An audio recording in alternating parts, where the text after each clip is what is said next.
মেয়াদ শেষ হওয়ার আগেই পদত্যাগ করলেন সিইসি ৫ কমিশনার। একদিন বন্ধ থাকার পর খুলেছে পোশাক কারখানা। সাভারে বিক্ষোভ ১১ দফা দাবিতে। পরিচয় নিশ্চিতে বিএনপির নেতা হারিস চৌধুরীকে কবর থেকে তুলে ডিএনএ করার নির্দেশ হাইকোর্টের। ভারতে থাকাকালীন শেখ হাসিনাকে চুপ থাকতে হবে। ডক্টর ইউনূস বলেন, বাংলাদেশে তাকে ফেরত না চাওয়া পর্যন্ত যদি ভারত তাকে রাখতে চায়, তবে শর্ত হলো তাকে চুপ থাকতে হবে। এতক্ষণ শুনছিলেন সংবাদ শিরোনাম, এবার বিস্তারিত। কিন্তু তার আগে অনুরোধ থাকবে আমাদের চ্যানেলটি সাবস্ক্রাইব করে লাইক বাটনে প্রেস করুন। সিসি সহ ৫ কমিশনারের পদত্যাগপত্র গ্রহণ করেছেন রাষ্ট্রপতি মোহাম্মদ শাহাবুদ্দিন। বৃহস্পতিবার ৫ই সেপ্টেম্বর বিষয়টি নিশ্চিত হয়েছে। আজ দুপুরে সাংবাদিকদের সঙ্গে সৌজন্য মত বিনিময়কালে আনুষ্ঠানিকভাবে পদত্যাগ ঘোষণা দেন সিসি, কাজী হাবিবুল্লাহ আওয়াল সহ নির্বাচক কমিশনাররা। ২০২২ সালের ২৭শে ফেব্রুয়ারি পরবর্তীতে ৫ বছরের জন্য দায়িত্ব নেওয়া এই কমিশনার ২.৫ বছরেই বিদায় নিল। নিরাপত্তা শঙ্কায় বন্ধ হয়ে গেছে সাভারের আশুলিয়া সহ বিভিন্ন এলাকার ১৬৭টি পোশাক কারখানা। এসব কারখানা আগামীকাল বৃহস্পতিবার থেকে খুলে দেওয়া হবে বলে জানিয়েছেন পোশাক রপ্তানিকারক শীর্ষ সংগঠন বিজিএমের সভাপতি খন্দকার রফিকুল ইসলাম। আজ বুধবার খন্দকার রফিকুল ইসলাম সাংবাদিকদের বলেন, আইনশৃঙ্খলা বাহিনীর সহযোগিতায় আগামীকাল বৃহস্পতিবার থেকে সাভার, আশুলিয়া সহ অন্যান্য এলাকার পোশাক কারখানা খুলে দেওয়া হবে। বুধবার নিরাপত্তার সংখ্যা ১৬৭টি কারখানা বন্ধ ছিল।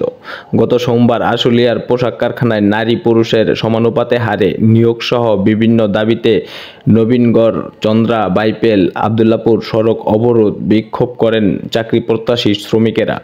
তাদের মধ্যে দাবি ছিল বকেয়া বেতন ও চাকরি স্থায়ীকরণ।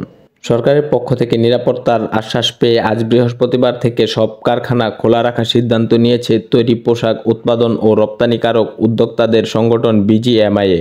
সংবাদ সম্মেলনে বিজিএমের সভাপতি বলেন, যেভাবেই হোক কারখানা নিরাপদ রাখতে হবে। যৌথ বাহিনী এমন আশ্বাস দিয়েছে। সেনাবাহিনী, পুলিশ ও শিল্প পুলিশ নিজেদের মতো পরিকল্পনা করছে। শ্রমিক নেতাদেরও সহায়তা থাকবে। সবকিছু ইতিবাচক মনে হওয়ায় কারখানা চালু রাখা হবে। তিনি বলেন, কারখানায় অভ্যন্তরীণ সমস্যা খুবই কম।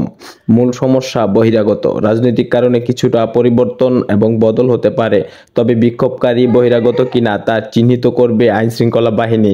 সহায়তা চাইলে আমরা সহায়তা করব। বিএনপির নেতা হারিস চৌধুরীর মরদেহ ডিএনএ পরীক্ষার নির্দেশ। কবর থেকে তুলে বিএনপির নেতা হারিস চৌধুরীর মরদেহ ডিএনএ পরীক্ষার নির্দেশ দিয়েছেন হাইকোর্ট।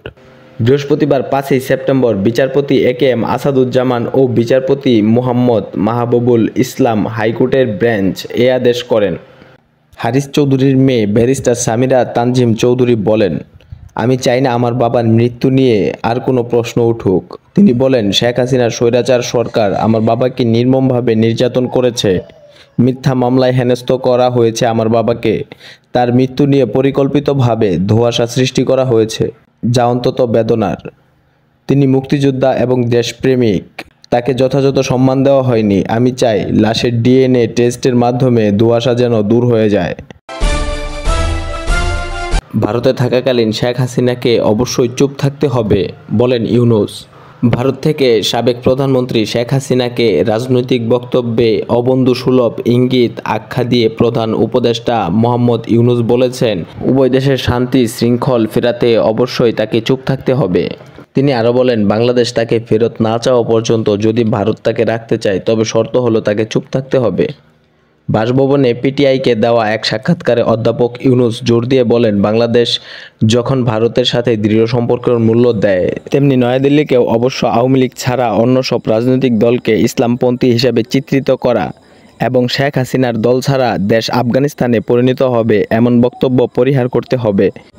তিনি বলেন, ভারতে তার অবস্থান নিয়ে কেউ স্বাচ্ছন্দ্য বোধ করছে না, কারণ আমরা চাই তাকে বিচারের জন্য আবার দেশে ফিরিয়ে আনতে। তিনি ভারতে আছেন এবং মাঝে মধ্যে কথা বলছেন, যা সমস্যা তৈরি করছে দেশে। যদি তিনি চুপ থাকতেন তাহলে আমরা তাকে ভুলে যেতাম এবং তিনি নিজের জগতে থাকতেন, তেমনি জনগণও ভুলে যেত। তিনি ভারতে বসে কথা বলছেন এবং নির্দেশনা দিচ্ছেন, এটা কারো ভালো লাগে না। তবে বাংলাদেশকে ভালো রাখতে তাকে চুপ থাকতে বলা হয়েছে।